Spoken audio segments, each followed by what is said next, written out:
A racist man denied a first-class seat to a black army general, but what followed would have him instantly regretting his choices. What did the general do, and how did it change the life of everybody involved? Before we get into the story, comment below where in the world you are watching from today. And if you like this story, don't forget to subscribe. General Maya Matthews stood at the airport terminal, her crisp military uniform a stark contrast to the casual attire of the bustling travelers around her. She adjusted her bag on her shoulder, a smile playing on her lips as she thought about finally returning home after months away. Maya's mind drifted to the faces she missed so dearly. There was her husband, James, with his warm brown eyes and gentle smile. She could almost hear his deep, comforting laugh. Then there were her two children, Zoe, her feisty 12-year-old who was probably taller now, and little Marcus, who had just turned 6. Maya's heart ached with the realization that she had missed his birthday. "I'll make it up to them," she whispered to herself, determination in her voice. As she walked through the airport, Maya's thoughts wandered to the path that had led her here. Growing up in a small town, she had always dreamed big. Her parents, both teachers, had instilled in her a strong sense of justice and the belief that she could achieve anything she set her mind to. She never let things like her background or the color of her skin come in the way of her ambitions. Maya remembered the day she told her parents she wanted to join the army. Her mother had been worried, but her father's eyes had shone with pride. "You'll do great things, Maya," he had said, his voice full of conviction. And she had. Through sheer determination and hard work, Maya had risen through the ranks, breaking barriers along the way. She became one of the few black women to achieve the rank of general in the U.S. Army. It wasn't always easy. There were times when she faced discrimination and doubt, but Maya never let it deter her. Maya then approached the security checkpoint. "Next," called the security officer, pulling Maya from her thoughts. As she moved through the security process, Maya noticed the respect in the officer's eyes when he saw her uniform. It was a familiar look, one that often made her feel proud. After clearing security, Maya made her way to her gate. The airport was busy, filled with the sounds of announcements, rolling suitcases, and excited chatter. She found a seat near the window and settled in, watching planes take off and land. Her phone buzzed with a text from James. "Can't wait to see you, honey. We've got a surprise waiting." As the boarding process began, Maya stood up, smoothing down her uniform. She reached into her pocket and pulled out her first-class ticket, a small luxury she allowed herself after long deployments. "Now boarding first-class passengers for Flight 237 to Atlanta," the gate agent announced. Maya took a deep breath, feeling a mix of excitement and nervousness. She was looking forward to the comfort of first class, but more than that, she was eager to be one step closer to home. With a nod to the gate agent, Maya prepared to board the plane, unaware of the unexpected journey that lay ahead. As she neared the entry point of the plane, Maya noticed one of the flight attendants. His name tag read, Greg. She expected the usual warm welcome, but something seemed off. Greg's eyes met hers, and his smile, which had been bright for the passengers ahead of her, suddenly faded. "Excuse me, ma'am," Greg said, his voice strained. "Could you please step aside for a moment? I need to check your ticket." Maya blinked, surprised by the request. She had already shown her ticket at the gate, but she nodded politely. "Of course," she said, moving to the side. As she waited, Maya watched other passengers file past her. Some gave her curious glances, while others seemed too focused on finding their seats to notice. She stood there, calm and composed, even as a flicker of unease settled in her stomach. Greg seemed to take an unusually long time checking her ticket. He kept glancing between the paper and Maya, his brow furrowed. Maya couldn't help but wonder what was causing his hesitation. Finally, after what felt like an eternity but was probably only a few minutes, Greg looked up. His face was a mask of reluctance as he gestured down the aisle. "Your seat is this way, ma'am," he said, his voice lacking the cheerful tone he had used with other passengers. Maya followed Greg down the aisle, acutely aware of the change in his demeanor. When they reached her seat, Greg pointed to it half-heartedly. "Here you are," he mumbled, barely making eye contact. As Maya stored her bag in the overhead compartment, she couldn't shake the feeling that something was wrong. Looking up at Greg, who was still hovering nearby, Maya decided to address the elephant in the room. "Excuse me," she said gently. "Is everything all right? You seemed concerned about my ticket." Greg's eyes widened slightly as if caught off guard by her question. He opened his mouth, then closed it again, seeming to struggle for words. Finally, he shook his head. "It's nothing, ma'am," he said abruptly, then turned and walked away without another word, leaving Maya sitting there, confused and slightly unsettled. As Greg disappeared towards the front of the plane, Maya sat back in her seat, her mind racing. She couldn't help but wonder what had caused Greg's strange behavior. Was it something about her ticket? Or was it something else entirely? 10 minutes had passed since Maya settled into her seat. She had just opened her book when a shadow fell across her lap. Looking up, she saw Greg standing there, his face a mix of discomfort and determination. "Excuse me, ma'am," Greg said, his voice low. "There seems to have been a mistake with your ticket. We'll need to move you to economy class." Maya's eyebrows shot up in surprise. She closed her book and placed it on her lap, giving Greg her full attention. "I'm sorry, but that can't be right," she said calmly. "I booked a first-class ticket. I have the confirmation right here." She reached for her purse to retrieve the proof. Greg shifted uncomfortably, avoiding eye contact. "Well, sometimes these things happen," he muttered. "Overbooking and such."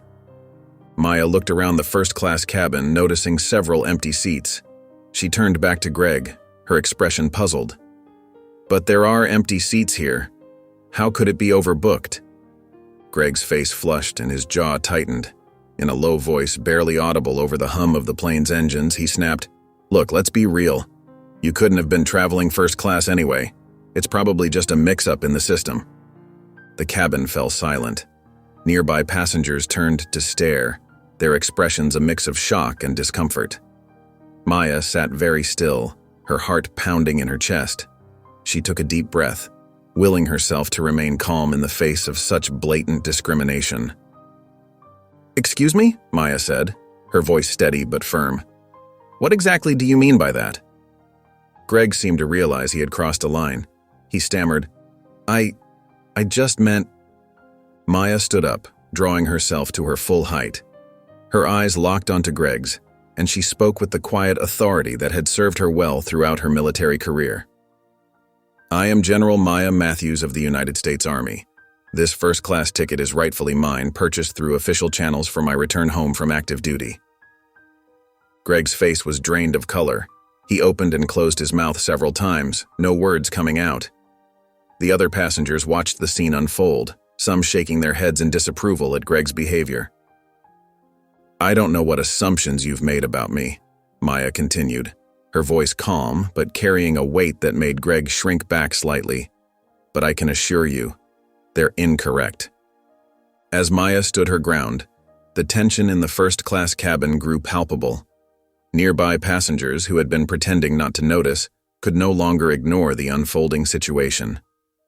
Andrew, a middle-aged man with salt and pepper hair sitting in the seat next to Maya's, had been watching the exchange with growing concern. He couldn't sit idle any longer. With a determined look on his face, he stood up.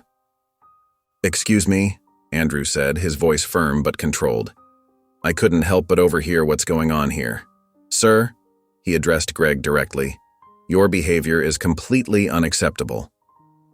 Greg turned to Andrew, his face a mix of surprise and defensiveness. "This doesn't concern you, sir. Please, stay out of it." But Andrew wasn't backing down. "I'm afraid I can't do that. What I'm seeing here is clear racial bias, and it's not okay." Other passengers began to murmur in agreement.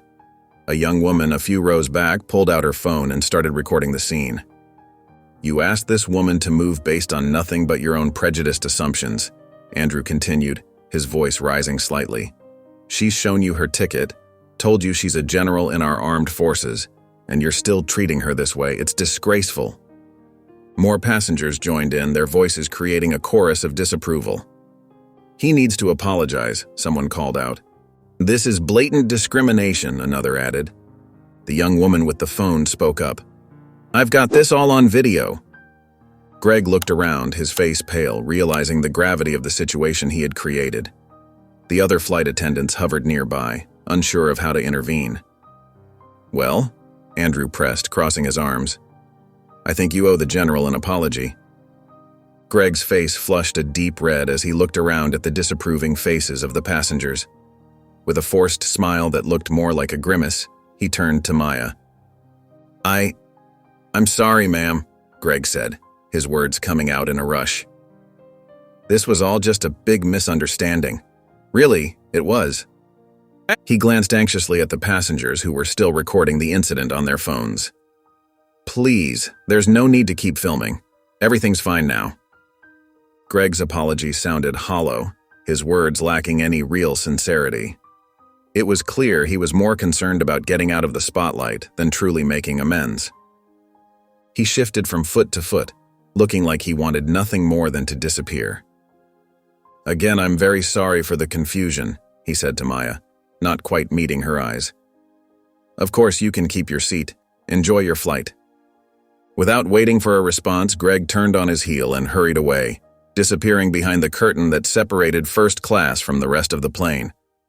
As the tension in the cabin began to ease, Andrew turned to Maya with a warm smile. "I'm sorry you had to go through that," he said, his tone respectful. Andrew leaned in closer to Maya, his expression serious. "I don't think you should just let this go," he said in a low voice. "What happened here wasn't right." Maya sighed, her shoulders slumping slightly. "I appreciate your concern, Andrew, but sometimes it's better to forgive and move on. We all make mistakes." Andrew shook his head, his brow furrowing. "I understand the desire to be forgiving, but this is a bigger issue. What if Greg treats all black passengers this way? It's not just about you anymore." Maya paused, considering his words.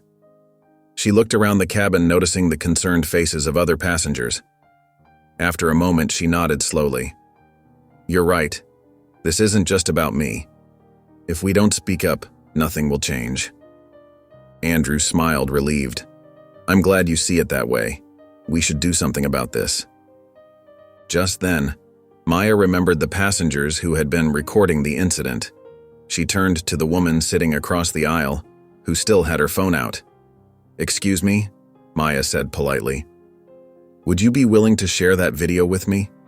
I'd like to file a complaint." The woman nodded eagerly. "Of course, I'd be happy to help. What Greg did was totally unacceptable." As they were discussing how to share the video, Greg appeared at the end of the aisle. He lingered there, pretending to straighten some seatbacks while clearly trying to listen in on their conversation. Maya and Andrew exchanged a knowing look but continued their discussion as if they hadn't noticed him. After a few moments, Greg moved on, disappearing once again behind the curtain. Maya let out a small sigh of relief. "That was close," Andrew whispered. "I'm glad we didn't tip him off." The woman across the aisle finished sending the video to Maya's phone. "There you go," she said with a smile. "I hope this helps make sure nothing like this happens again." Maya thanked her sincerely, feeling a mix of gratitude and determination. The rest of the flight passed uneventfully. As the plane began its descent, Andrew turned to Maya one last time. "It was nice meeting you," he said warmly. Maya smiled back at him. "Thank you for your support, Andrew. It means more than you know." The plane touched down smoothly, and passengers began to gather their belongings.